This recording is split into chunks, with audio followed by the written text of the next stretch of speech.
मोहित को घर जाने के लिए सिर्फ एक सप्ताह की छुट्टी मिली थी। समय बचाने के लिए उसने अपनी पत्नी अलका व बेटे राहुल के साथ मुंबई से दिल्ली तक की यात्रा हवाई जहाज़ से करने का फैसला किया। अलका ने घर से निकलने से पहले ही साफ साफ कहा था, देखो मैं पूरे 5 महीने के बाद अपने मम्मी पापा से मिलूंगी।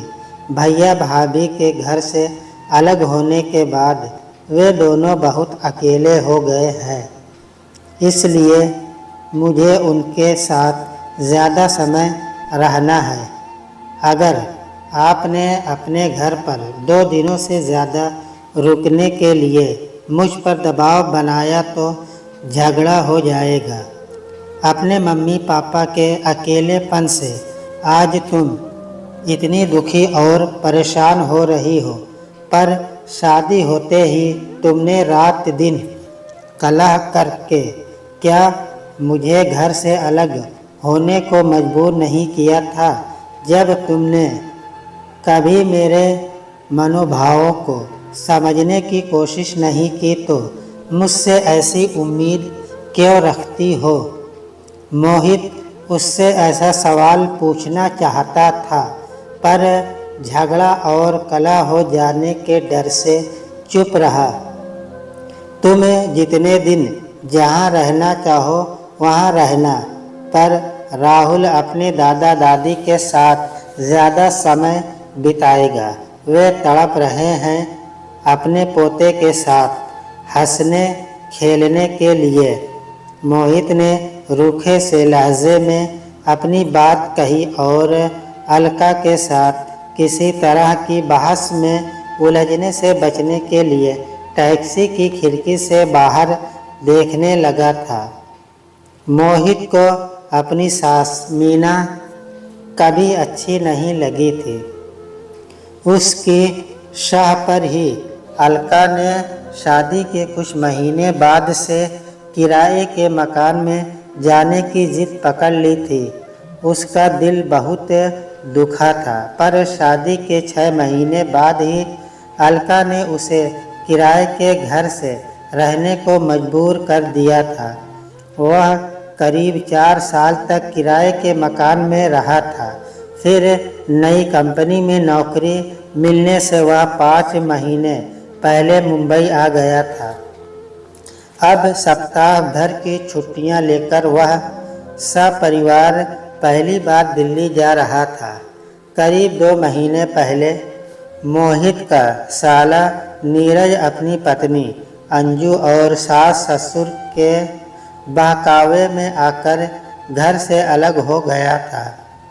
उसके ससुर ने उसे नया काम शुरू कराया था, जिसमें उसकी अच्छी कमाई हो रही थी। ससुराल में ज़्यादा मन लगने से उसका ज़्यादा समय वहीं गुजरता था। उसके अलग होने के फैसले को सुन अलका बहुत तड़पी थी, खूब झगड़ी थी वह फ़ोन पर अपने भैया भाभी के साथ, पर उन दोनों ने घर से अलग होने का फैसला नहीं बदला था। इंसान को अपने किए की सज़ा ज़रूर मिलती है। दूसरे की राह में कांटे बोने वाले के अपने पैर कभी न कभी ज़रूर लहूलुहान होते हैं। मोहित की इस कड़वी बात को सुनकर अलका कई दिनों तक उसके साथ सीधे मुंह नहीं बोली थी।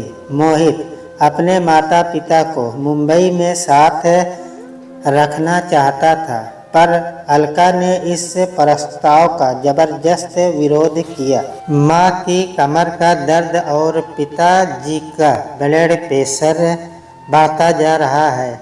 अगर अब हमने उन दोनों की उचित देखभाल नहीं की तो उन दोनों के लिए औलाद को पालने पोसने की इतनी झंझटें उठाने का फ़ायदा ही क्या हुआ? अलका के पास मोहित के इस सवाल का कोई माकूल जवाब तो नहीं था, पर उसने अपने सास ससुर को साथ न रखने की अपनी जिद नहीं बदली थी। सुबह की फ्लाइट पकड़कर वे सब 12 बजे के करीब अपने घर पहुंच गए।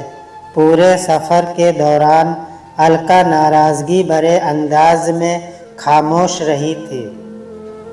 अपनी ससुराल के साथ अलका की बहुत सारी खराब यादें जुड़ी हुई थी। सास के कमर दर्द के कारण उसे पहुँचते ही रसोई में किसी नौकरानी की तरह मजबूरन घुसना पड़ेगा। यह बात भी उसे बहुत अखर रही थी। उसका मन अपने मम्मी पापा के पास जल्दी से जल्दी पहुंचने को बहुत ज़्यादा आतुर हो रहा था। घंटी बजाने पर दरवाज़ा मोहित के पिता महेश जी ने खोला। उन सब पर नज़र पड़ते ही वे फूल से खिल उठे। अपने बेटे को गले लगाने के बाद उन्होंने राहुल को गोद में उठाकर खूब प्यार किया। अलका ने अपने ससुर जी के पैर छूकर उनका आशीर्वाद पाया। महेश जी तो राहुल से ढेर सारी बातें करने के मूड में आ गए। अपने दादा से रिमोट कंट्रोल से चलने वाली कार का उपहार पा राहुल खुशी से फूला नहीं समा रहा था। अलका और मोहित घर में नज़र आ रहे बदलाव को बड़ी हैरानी से देखने लगे। जिस ड्राइंग रूम में हमेशा चीज़ें इधर उधर फैली दिखती थी, वहाँ हर चीज़ करीने से रखी हुई थी। धूल मिट्टी का निशान कहीं नहीं दिख रहा था। खिड़कियों पर नए पर्दे लगे हुए थे। पूरा कमरा साफ सुथरा और खिला खिला सा नज़र आ रहा था। माँ घर में नहीं है क्या? मोहित ने अपने पिता से पूछा। वे डॉक्टर के यहाँ गई हुई है। प्यार से राहुल का माथा चूमने के बाद महेश जी ने जवाब दिया। अकेली नहीं, उनकी एक सहेली साथ गई है। कौन? शारदा मौसी। नहीं, उन्होंने एक नई सहेली बनाई है। दोनों लौटने वाली ही होंगी। तुम दोनों क्या पियोगे? चाय, कॉफ़ी या कोल्ड ड्रिंक? अरे बाप रे! महेश जी ने अचानक माथे पर हाथ मारा और राहुल को गोद से उतार झटके से सीधे खड़े हो गए। क्या हुआ? मोहित ने चिंतित स्वर में पूछा। गैस पर भिंडी की सब्जी रखी हुई है। इस शैतान से बतियाने के चक्कर में मैं उसे भूल ही गया था। वह झेपे से अंदाज में मुस्कुराए और फिर तेजी से रसोई की तरफ चल पड़े।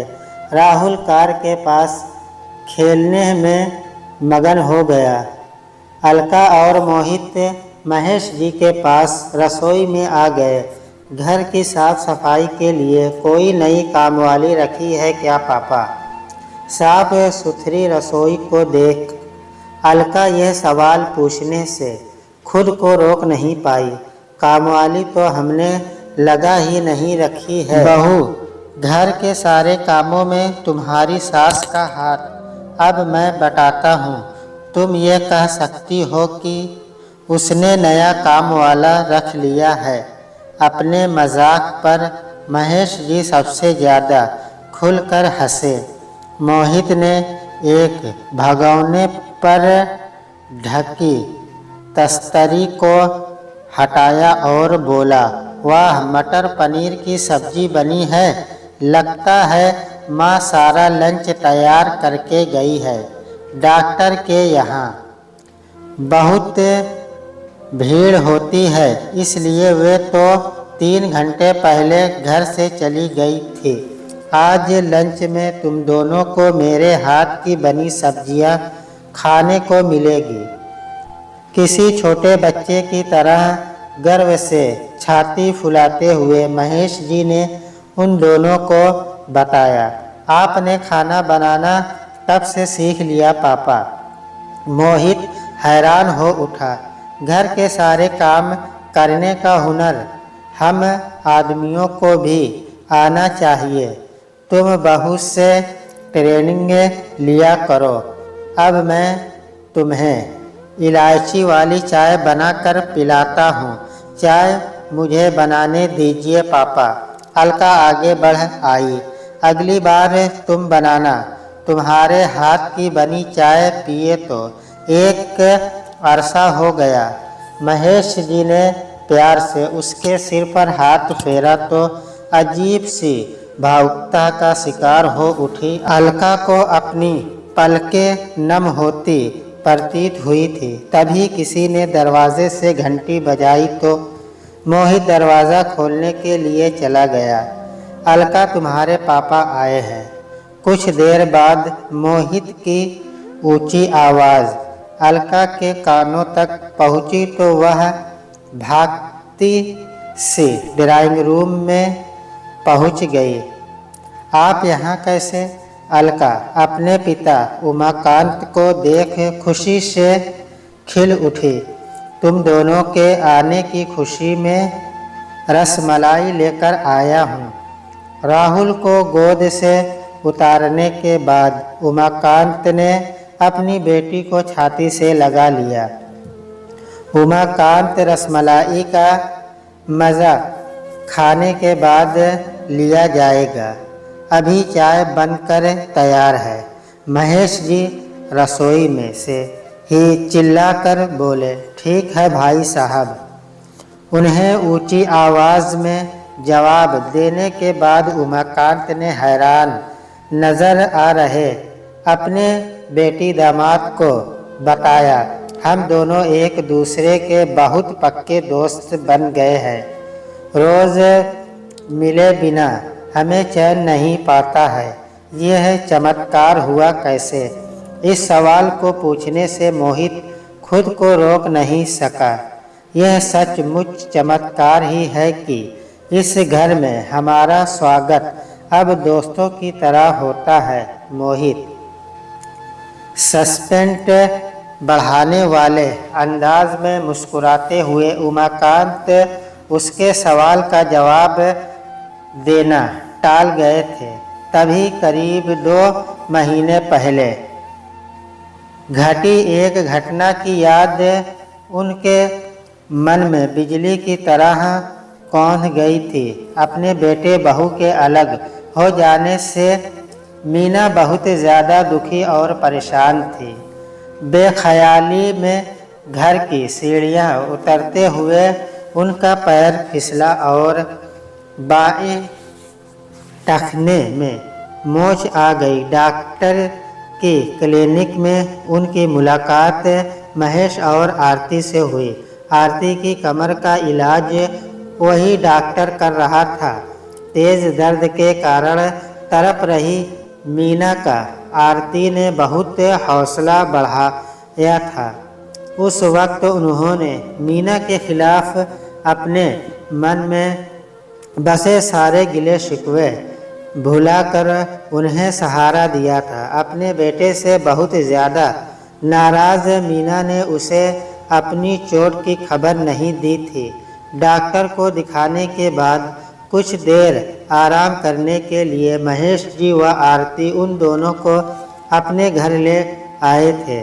मीना का सिर भी दीवार के साथ ज़ोर से टकराया था।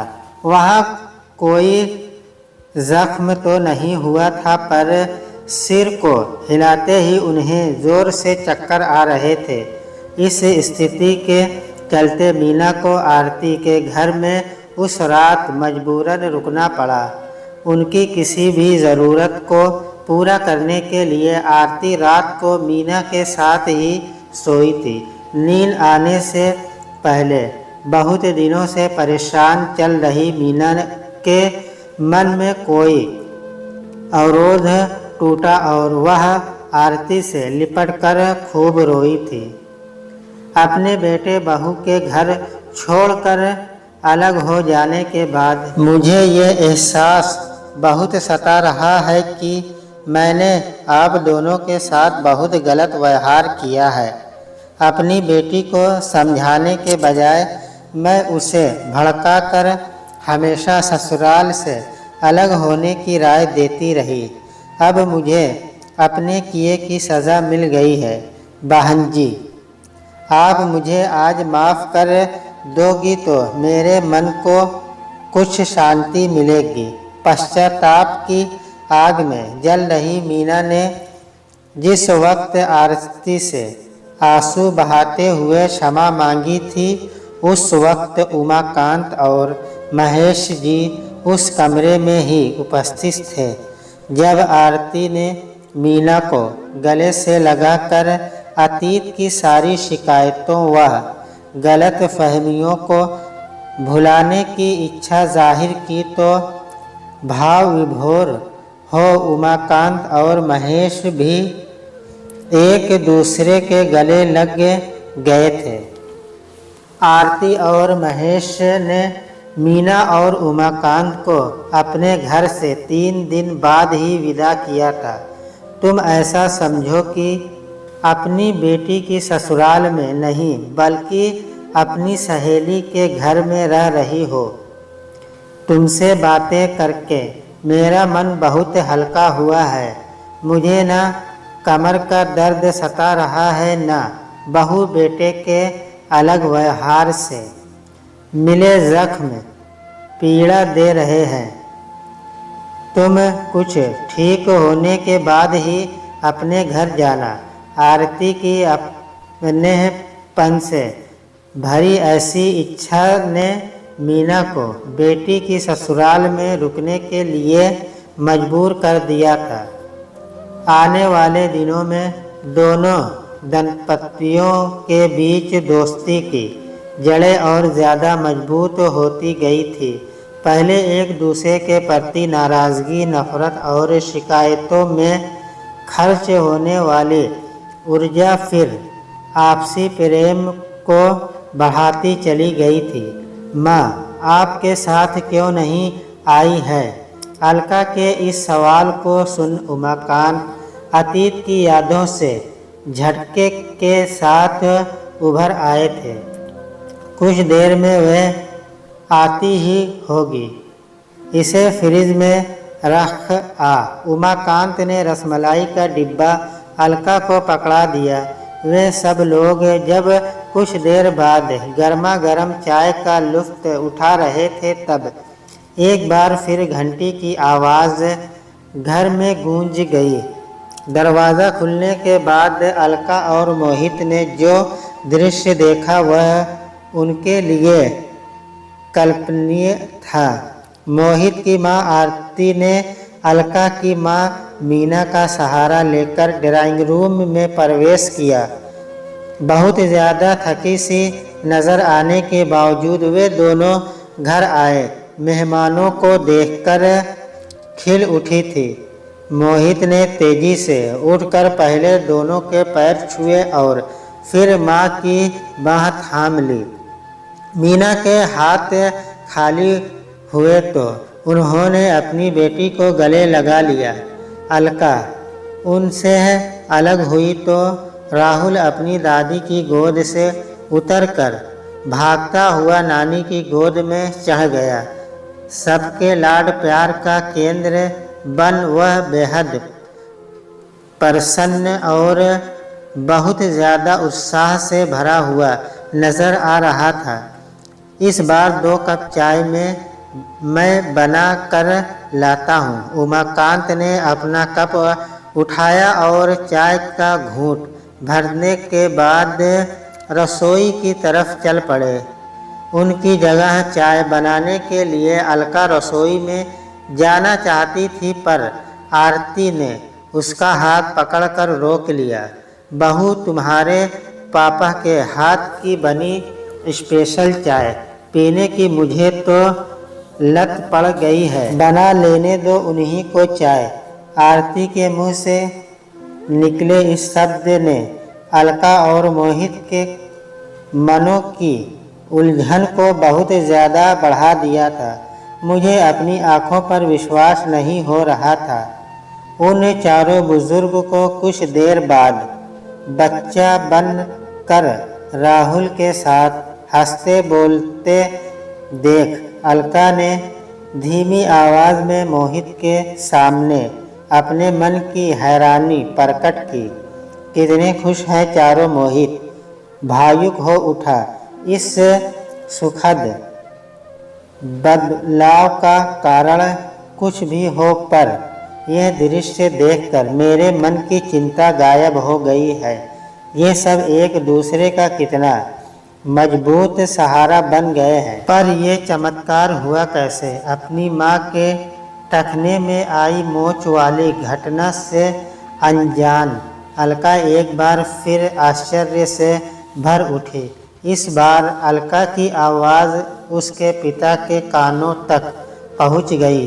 उन्होंने तालियां बजाकर सबका ध्यान अपनी तरफ आकर्षित किया और फिर बड़े स्टाइल से गला साफ करने के बाद स्पीच देने को तैयार हो गए। हमारे रिश्तों में आए बदलाव को समझने के लिए अलका और मोहित के दिलों में बनी उत्सुकता को शांत करने के लिए मैं उन दोनों से कुछ कहने जा रहा हूँ। मेरी प्रार्थना है कि आप सब भी मेरी बात ध्यान से सुनो। अपनी अतीत की गलतियों को लेकर अपने कोई दिल से पश्चाताप करे तो उसके अंदर बदलाव अवश्य आता है। जब नीरज अपनी पत्नी व बेटी को लेकर अलग हुआ तब मीना और मुझे समझ में आया कि हमने अलका को किराए के मकान में जाने की शह देकर बहुत ज़्यादा गलत काम किया था। बढ़ती उम्र की बीमारियों के शिकार बने हम चारों मायूस व दुखी इंसानों के दिलों में एक दूसरे के लिए बहुत सारा मैल जमा था। इस मैल को दूर कराने का मौका संयोग से हमें मिल गया। मनों का मैल मिटा तो वक्त ने यह सिखाया और दिखाया कि हम चारों एक दूसरे का मजबूत सहारा बन सकते हैं। आपस में अच्छे दोस्तों की तरह सहयोग शुरू करने के बाद आज हम सब अपने को ज़्यादा सुखी, खुश और सुरक्षित महसूस करते हैं। बेटी अपने घर चली जाए और बेटा बहू किसी भी कारण से इस बड़ी उम्र में माता पिता को सहारा देने को, उनकी देखभाल करने को उपलब्ध न हो तो पड़ोसी मित्र व रिश्तेदार ही उनके काम आते हैं। हम रिश्तेदार तो पहले ही थे, अब पड़ोसी व अच्छे मित्र भी बन गए हैं। भावुक नज़र आ रहे उमाकांत ने आगे बढ़कर महेश जी को उठाया और फिर दोनों दोस्त हाथ पकड़कर साथ साथ खड़े हो गए। पड़ोसी कैसे? मोहित ने हैरानी से पूछा। तुम दोनों को सरप्राइज़ देने के लिए हमने यह खबर अभी तक छिपाए रखी थी कि इसके ठीक ऊपर वाले फ्लैट में हमने पिछले हफ्ते शिफ्ट कर लिया है, उमाकांत ने बताया। मुझे विश्वास नहीं हो रहा है। मोहित ने इस खबर की पुष्टि कराने को अपने पिता की तरफ देखा। यह बात सच है बेटे। पुराना फ्लैट बेचकर ऊपर वाला फ्लैट खरीदने का इनका फैसला समझदारी भरा है। पड़ोसी होने से हम एक दूसरे के सुख दुख में फौरन शामिल हो जाते हैं। इसके अलावा हमारी उचित देखभाल न कर पाने के कारण अब तुम बच्चों को किसी तरह के अपराध बोझ का शिकार बनने की कोई ज़रूरत नहीं है। सबसे ज़्यादा महत्वपूर्ण बात यह है कि अब हमारा अकेलापन दूर भाग गया है। आपसी सहयोग के कारण हमारा जीवन ज़्यादा खुशहाल और रसपूर्ण हो गया है। महेश जी का चेहरा जोश व उत्साह से चमक उठा था। आप सबको इतना खुश देखकर मेरा मन बहुत ज़्यादा हल्कापन महसूस कर रहा है। लेकिन क्या? अपने बेटे को यूँ झटके से चुप होता देख आरती चिंतित नज़र आने लगी। इस अलका बेचारी का मायका और ससुराल तो अब ऊपर नीचे के घर में तो हो गए। यह ससुराल वाले से रूठकर अब कहाँ जाया करेगी। मोहित के उस मजाक पर सब ने जोर से ठहाका लगाया तो अलका ने शर्मा कर अपनी माँ व सास के पीछे खुद को छिपा लिया था।